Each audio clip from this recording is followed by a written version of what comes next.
Hello everyone, my name is Bhuvnesh Kaushik and I welcome you to my channel English with Bhuvnesh Kaushik. तो आज है हमारे channel पे ये दूसरी क्लास हमारी इस सीरीज़ में। कौन सी? Confusing words. पिछली क्लास में हमने कवर किया था difference between advise and advice. I hope कि आपको वो कॉन्सेप्ट बहुत अच्छे से समझ आया होगा। इन केस फिर भी आपको कुछ जानना है, कुछ पूछना है उसमें, तो आप कमेंट्स में ज़रूर आप उसके बारे में जान सकते हैं। आज उसी सीरीज़ में आगे बढ़ते हुए हम आपके लिए प्रेजेंट हुए हैं एक और ऐसा ही पेयर। बट आज के इस पेयर में पिछली बार हमने उस क्लास में पढ़ा था कि जैसे एडवाइस को हम यूज़ करते हैं as a verb and advice को हम यूज़ करते हैं as a noun.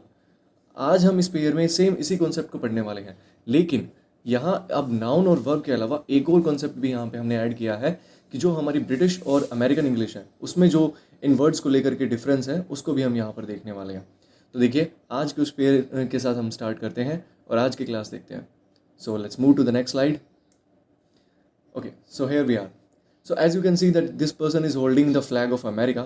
So this side we are talking about the American, and this person is holding the flag of Britain. So this is British English.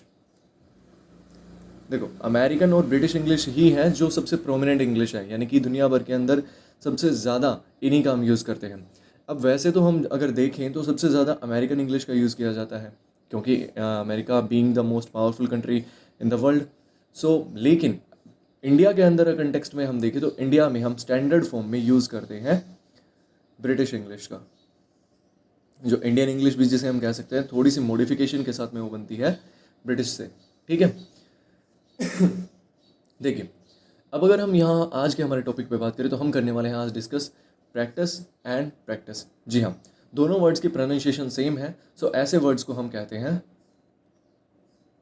Homonyms. जो शब्द जिनकी pronunciation same होती है लेकिन उनकी स्पेलिंग और उनका मीनिंग जो है वो दोनों एक दूसरे से अलग होते हैं, ऐसे वर्ड्स को ही हम कहते हैं होमोनिम्स। तो चलिए देखते हैं आज के वर्ड्स को। आज इन वर्ड्स का मीनिंग जानने से पहले हम इन्हें देखते हैं कि एक्चुअली ये एज अ नाउन और एज अ वर्ब कैसे एक्ट करते हैं। देखो, जब हम अमेरिकन इंग्लिश की बात करते हैं तो हमारे पास वर्ड आता है PRACTICE, प्रैक्टिस। ये स्पेलिंग आती है और ये स्पेलिंग हमारे लिए दोनों तरीके से काम करती है। This acts as a noun and this also acts as a verb. तो यानी कि यहाँ पे तो कोई कन्फ्यूज़न ही नहीं है कि यही शब्द है जो हमारे लिए नाउन का भी काम करेगा और यही शब्द हमारे लिए वर्ब का भी काम करेगा। किस में? अमेरिकन इंग्लिश के अंदर। लेकिन वहीं पर अगर हम देखते हैं कि ब्रिटिश इंग्लिश के अंदर, तो ब्रिटिश इंग्लिश में जो वर्ड आपके सामने यहाँ लिखा हुआ है प्रैक्टिस, ये यूज़ होता है एज अ वर्ब, एक वर्ब की तरह इस्तेमाल होता है। तो एज अ नाउन क्या इस्तेमाल होगा? तो एज अ नाउन इस्तेमाल होने वाला है ये। कहाँ पे? ब्रिटिश इंग्लिश के अंदर भी। तो हमने यहाँ से एक चीज़ को कंक्लूड किया कि प्रैक्टिस, जिसमें हम सी का यूज़ करते हैं, ये जो वर्ड है, ये वर्ड आपका हमेशा नाउन रहने वाला है। चाहे वो अमेरिकन इंग्लिश है चाहे वो ब्रिटिश इंग्लिश है, दोनों के अंदर ये नाउन तो रहेगा। करेक्ट। बस डिफरेंस कहाँ आता है कि वर्ब के रोल में, कि वर्ब की जब हम बात करें तो ब्रिटिश के अंदर हम एस वाली फॉर्म यूज़ करते हैं, एस वाली स्पेलिंग यूज़ करते हैं, और वहीं पर अगर अमेरिकन की बात करें तो वहाँ पर हम अभी भी सी को ही यूज़ करेंगे। ओके, तो ये डिफरेंस हमारे बीच में यहाँ पर क्रिएट होता है। चलिए अब इनके मीनिंग की भी बात कर लेते हैं। तो जैसे कि हमने बात की है कि वर्ब यानी कि कोई भी एक्शन अगर शो करे तो उसमें हम यहाँ पर कह सकते हैं प्रैक्टिस, विच मीन्स कि अभ्यास करना। ऑलराइट, और अगर प्रैक्टिस की बात कर रहे हैं, नाउन है, तो इसका मतलब होगा सिर्फ अभ्यास। अभी अभ्यास क्या है? मतलब जनरली हम अगर हम कहना चाहें तो रेगुलर एक्शन कि कोई रिपीटेड या रेगुलर एक्शन जो किया जाता है उसी को हम क्या कहते हैं? प्रैक्टिस कहते हैं। ठीक है, अब उस एक्शन को बार बार रिपीट किया जा रहा है, करना है, तो वही चीज़ हमारी क्या बन जाती है? वही एक वर्ब बन जाती है। ऑलराइट, तो चलिए हम यहाँ पर इसके ऊपर एक्सरसाइज में कुछ क्वेश्चंस को डिस्कस करते हैं। Okay, now look here.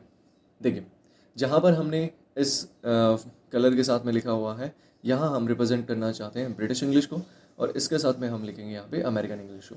Same यहाँ पर भी ये रिप्रेजेंट करता है ब्रिटिश इंग्लिश एंड ये अमेरिकन इंग्लिश को। ओके, अब देखते हैं कि कौन सा यहाँ पर सही है, कौन सा गलत है, क्या आना चाहिए क्या नहीं आना चाहिए। देखो, Advik practices low at a prestigious firm in the city.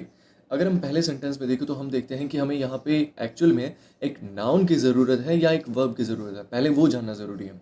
देखिए, अगर हम यहाँ बात करते हैं Advik, it is a noun, किसी का नाम है, so it is noun. Next, law, कानून पढ़ते हैं, क्या पढ़ते हैं, कानून पढ़ते हैं, तो आप क्या पढ़ते हैं उस चीज़ का नाम बता रहे हैं, सो इट इज़ ऑल्सो है noun. At, it is a preposition. Next, a, it is a determiner या you can say article. Prestigious, कोई बहुत ही फेमस चीज़ जिसे हम कहते हैं रिस्पेक्टेबल चीज़ या फेमस चीज़ जो होती है उसे हम प्रेस्टिजियस कहते हैं, तो इसे हम कहेंगे कि ये है आपके लिए एक एडजेक्टिव। ओके। नेक्स्ट, फर्म, कोई संस्था, क्या है, कोई संस्था है, तो वो क्या हो जाएगी, noun. Next, in, preposition, the, article, और अगेन सिटी जो है वो है आपके लिए नाउन। तो हमने देखा कि इस पूरे सेंटेंस के अंदर हमने नाउन को तो यूज़ किया है, बट हमारे पास में कहीं भी कोई वर्ब नहीं है, वर्ब मिसिंग है।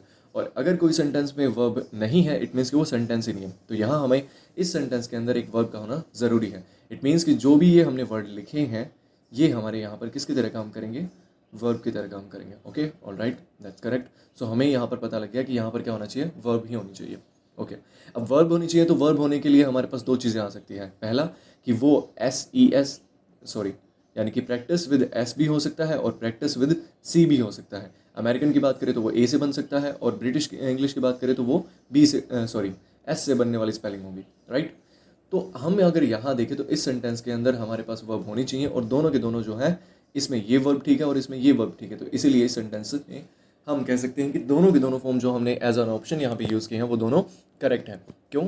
क्योंकि American English and British English के अकॉर्डिंग दोनों का इस्तेमाल किया जा सकता है। Alright, next, I will see you tomorrow at football practice और practice. Now look here again, हमारे पास यहाँ पे है प्रेपोजिशन, और प्रेपोजिशन के बाद हम सेंटेंस में यूज़ करते हैं एक नाउन का। ओके, तो हम यहाँ पे कहते हैं कि सर नाउन तो ये आ गया, लेकिन अगर हम आगे भी देखें तो यहाँ पर भी हमारे पास में जनरली यहाँ इस वर्ड को हम नाउन कंसीडर करते हैं, और उससे पहले अगर किसी नाउन के लिए कोई और वर्ड अगर आता है तो वो वर्ड एक एडजेक्टिव की तरह काम करता है, एक एडजेक्टिव की तरह काम करता है। अब आपने कहा कि सर फुटबॉल वर्ड तो अपने आप में एक स्पोर्ट का नाम है, तो वो यहाँ पर एक नाउन कैसे एडजेक्टिव कैसे हो सकता है, वो तो नाउन है।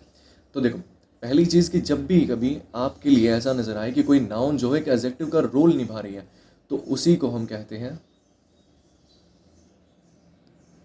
Noun modifier. नाउन मॉडिफायर, हम आने वाली फ्यूचर क्लासेस के अंदर इस कॉन्सेप्ट के ऊपर और भी अच्छे से काम करने वाले हैं, बट फिलहाल हमें ये जानना ज़रूरी है यहाँ पे कि हम किसी नाउन को एक एडजेक्टिव के रोल में भी यूज़ कर सकते हैं। ऑलराइट, और उसे हम क्या कहेंगे, उसे नाउन मॉडिफायर कहेंगे। तो देखो, एक्चुअल नाउन तो यहाँ पर नाउन का रोल निभाने वाले वर्ड्स कौन से होंगे, प्रैक्टिस या प्रैक्टिस, इनमें से चुनना होगा। और अब यहाँ पर ये जो है ये तो एडजेक्टिव की तरह काम कर रहा है, तो प्रेपोजिशन के बाद नाउन आनी चाहिए, तो नाउन होगा ये वर्ड। अब यहाँ पे बात आती है, अभी हमने लास्ट स्लाइड में डिस्कस किया, देखो कि चाहे हमारे पास अमेरिकन इंग्लिश हो चाहे हमारे पास ब्रिटिश इंग्लिश हो, दोनों के अंदर अगर आपको नाउन यूज़ करनी है तो आपको वर्ड यूज़ करना पड़ेगा प्रैक्टिस, जिसके अंदर क्या यूज़ होता है, CE। ओके, तो हम यहाँ पे क्या चूज़ करेंगे कि सर ये वर्ड करेक्ट है एंड ये गलत है, क्योंकि ये नाउन कभी भी नहीं हो सकता है।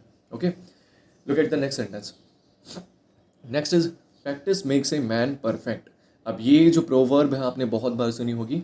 अब अगर इसमें हम एरर निकालना चाहें, एरर फाइंड आउट करना चाहें, हम देखें कि कहाँ पर इस पार्ट के अंदर गलती है या कोई गलती नहीं है, तो हम इजीली देख सकते हैं कि सर हमें यहाँ इसमें ही एरर निकल सकती है।